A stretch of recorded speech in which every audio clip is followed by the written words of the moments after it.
Kasayan, magkakabit tayo ng ng dual horn gamit ang hazard switch. Ito siya. Gamit ang hazard switch, magkakabit tayo ng ng dual horn. Ito. Ay, dual horn yung loud horn tsaka stock horn. Ito Ito kasi gagawan pa to ng formahan. Pansamantala, papatong muna natin para marinig nyo lang yung tsaka yung marinig yung kusina, saka yung niya, yung paglalagay ng dual horn, stock horn, tsaka yung magsasabay yung stock, tsaka yung loud horn. Ito siya. Gagamit tayo ng relay. Mag-umpisa tayo sa relay na number 30. Ito siya. Diretso sa battery.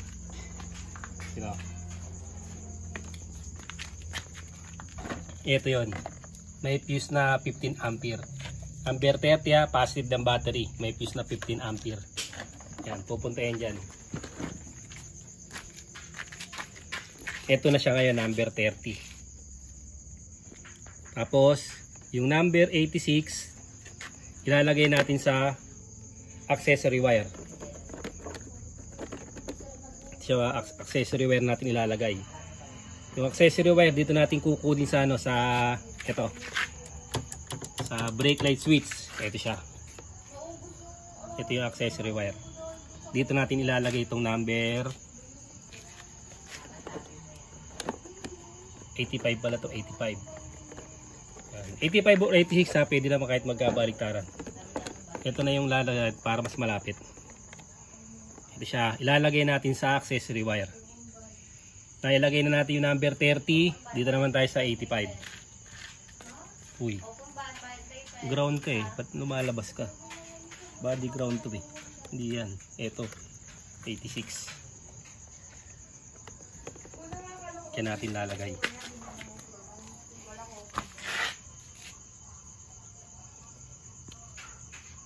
Magmamadali ka ikaw yung paglalagay ng busina. Siya natin lalagay.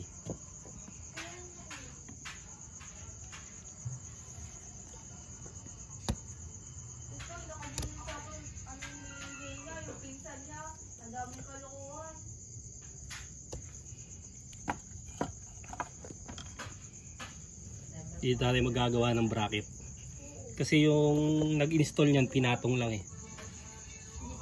Sabi ko sa papagawa, padiskartehin yung para nakahang siya, hindi yung nakapatong lang siya. Sinisira niya yung mga wire.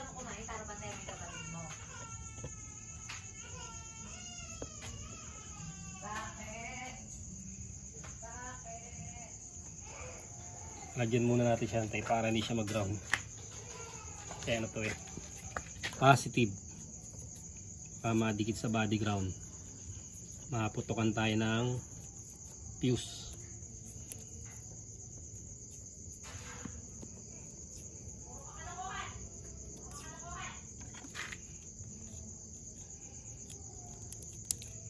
Sayang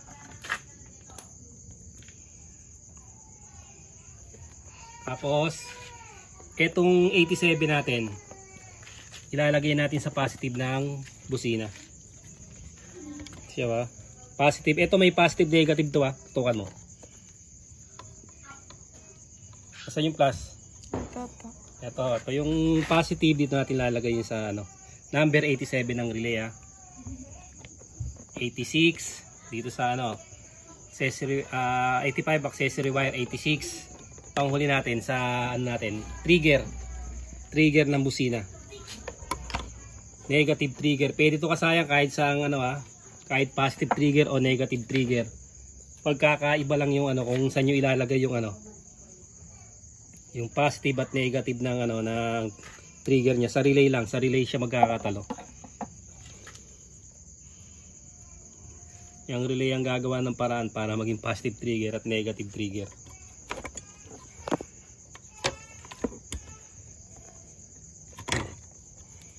Kalimutan natin yung positive. Negative. Ayun, positive.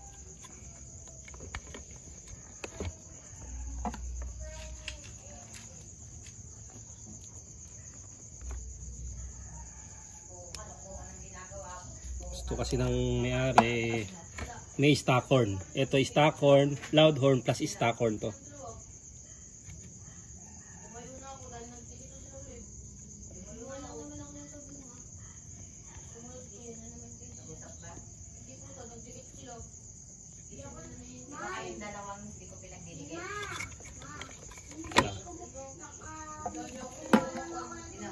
Ito yung positive. Positive ng busina, number 87 ng relay sa harapan. Pare-pares lang naman yung ng relay. Kakaiba lang sa normally closed, normally open. Tsaka yung single pole, single throw. Tsaka single pole, double throw, yung ginagamit natin na pang power up. Trabaho ng relay, maingatan natin yung mga switch na hindi masunog ang mga switch. Kahit mga local, napapatibay ng ano, kasi nagiging trigger na lang siya. Tapos ito yung body ground natin Yan. Yung negative natin, yung body ground, ito tutok mo. Dito tayo kumuha ng body ground. Model natin Aerox version 1. Ito yung negative. Yan siya. Dito natin ilalagay sa negative ng ano. Negative ng busina. Lahat talaga nakakulitan. Sa iyo, lahat talaga nakakulitan. Ha? Akukunan ko sa iyo. Akukunan ko sa iyo. Ang trigger ng Yamaha ay kulay pink. Negative trigger.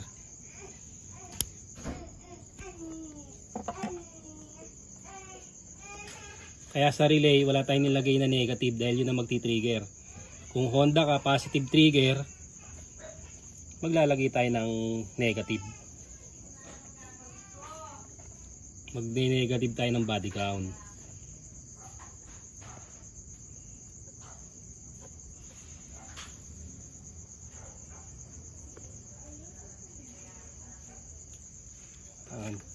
Tapos, ito siya.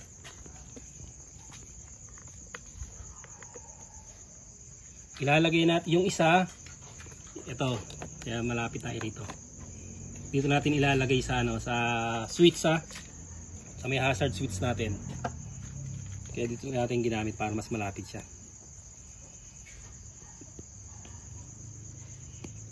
On off switch pwede rin Ito kasi binutas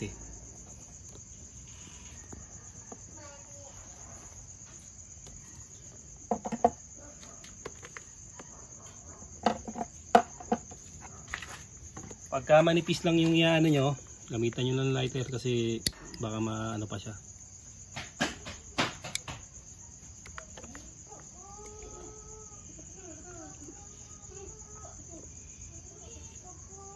Number 86.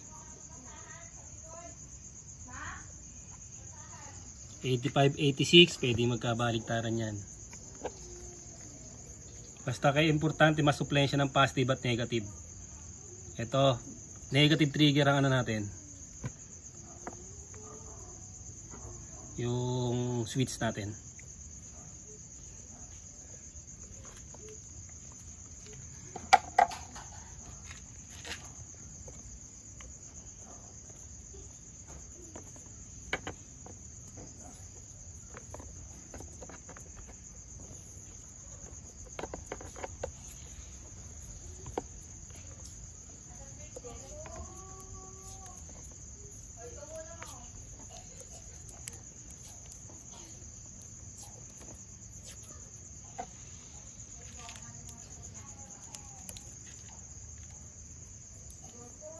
Tapos yung isang natitira, ito lang Pinagsama natin na yung hazard kasi tatlo yung wire Ayan, dito yung dalawang wire. Ito yung isang natitira, ilalagay natin sa trigger. Ang trigger ng Yamaha kulay pink ito siya Dito tayo kukuha. Pwede rin dito sa may pindutan. Kung saan kayo kasi dito magbubukas pa tayo. Ito naka-open na to. Dito lang tayo kukuha.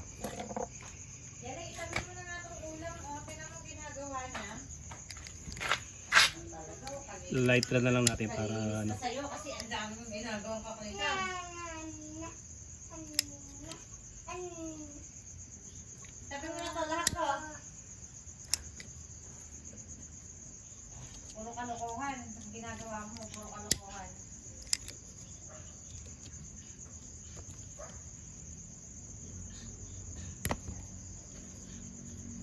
Yan. Ito yun, yung ano natin, natitira natin. Magduduktong tayo ng wire papunta rito. Wala ko saglit ng konti. Ito. Okay na to. Abot na yan natin. Abot na.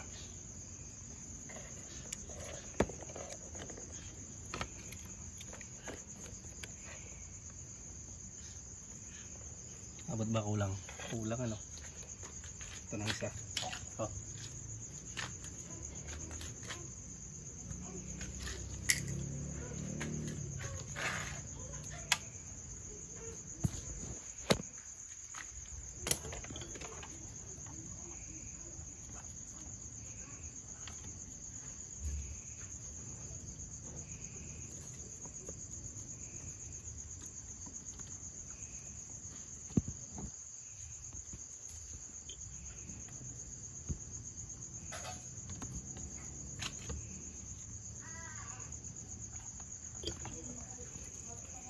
Tapos lalagay natin dito sa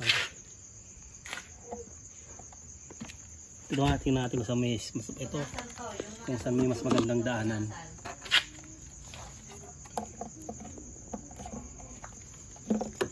Dito na lang muna, umayan na natin siya yan.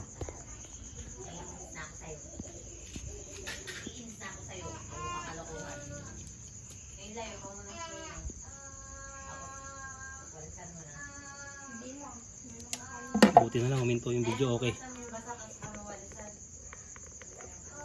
Hindi naman tayo makakapag-vlog. Kaya lang kumakanta kanina ba.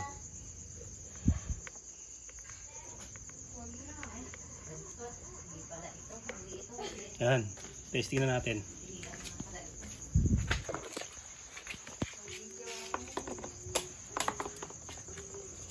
Stockhorn.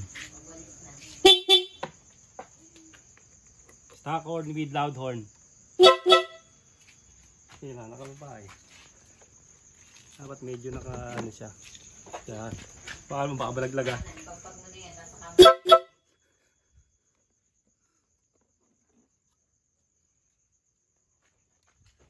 Dapat nakahang lang siya.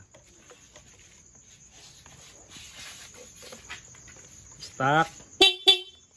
Tapos pagka pinindot natin with loud horn na siya. Kailangan maganda kasi yung ano niya, medyo ano siya. Nagpe-play.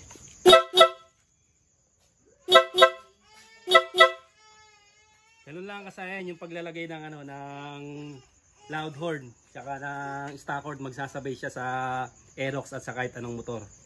Charge lang namin kasayan to kasi medyo lobat na siya kaya ganun ang tunog. Hanggang dito lang mga kasayan. Salamat sa panonood.